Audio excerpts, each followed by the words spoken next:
everyone, and welcome to the International Social Justice Commission YouTube channel. We'll be introducing to you who ISJC is and what we do as a contribution to the Salvation Army's mission of saving souls, growing saints, and serving the suffering humanity. I'm Angelica, an intern of the ISJC, working right here from the Philippines.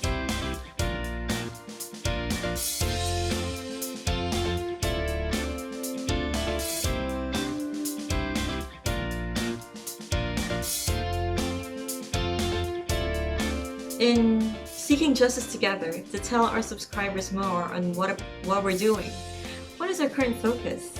Yes, I would love to tell our viewers what we're doing. For 2021, we have a Cry for Justice, 21st century social and moral issues we want to invite people to consider. So throughout the year 2021, if you follow the ISJC on social media, you will be able to participate with us in heightening our awareness, raising awareness of major social concerns, injustices, ethical inequities that are happening globally. Things like racism and sexism and corruption and more. So each month throughout 2021, the ISJC will be featuring a social injustice, highlighting the concerns there, connecting in with the United Nations perspective, and then helping to resource people, Salvationists in particular, to respond creatively, compassionately to these concerns. And then also, again, to unite together in prayer. That is indeed something that's really exciting to look forward to. Now, I mentioned earlier that we're working with the United Nations. So specifically, how does ISJC work together with the United Nations? Yes. It's really interesting to know that the Salvation Army has been a founding member of the United Nations from the start, 1947, when it was called the League of Nations. And At that time, if you're acquainted with Salvation Army history, you will know that William and Catherine Booth, our founders, their daughter, Evangeline, had been national commander of the Salvation Army in the U.S. for 29 years. Wow. And so she was a legend, a living legend. And then she finished her active officership as the general. So she was just a legend, you know.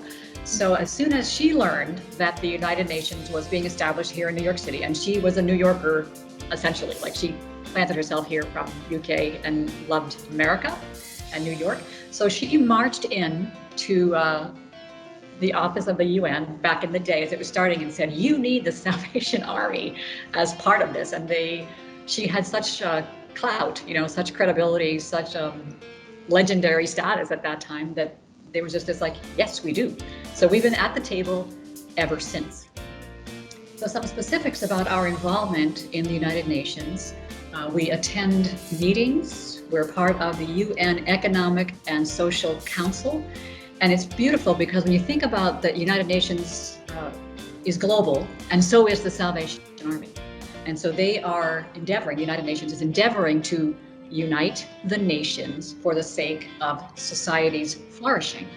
And there we are, the Salvation Army, in those societies, on the ground, in communities, doing what we can to help societies flourish as well. So when we're at the table in the United Nations, at committees and meetings and councils and so on, our feet are on the ground locally as well. So we have opportunity to speak into concerns that arise for the sake of justice.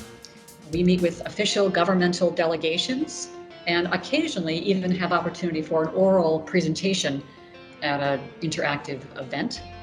And if you check out the United Nations website or paying attention to that at all, you'll be aware that the Sustainable Development Goals, again, these are goals, concerns, priorities that societies have recognized matter greatly. Things like the elimination of poverty, access to clean water, education, decent employment, gender equity, and so on.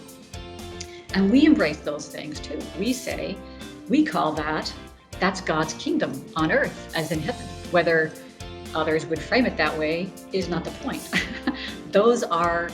God wants that to happen too, right? When God's will is done on earth, when his kingdom has come, there is no poverty, there's no injustice, there's no discrimination, right? And so we are there participating in these things through the Sustainable Development Goals, prioritizing them. And there's a strong intersection there of the Salvation Army in general, and International Social Justice Commission in particular, the United Nations and the Sustainable Development Goals. So again, we value them because of our kingdom lens and our feet are on the ground in societies around the world, partnering with others to bring about improvements that the UN also values. So we're in the room at committees and meetings. We've been a founding member, and we participate in these things locally and globally.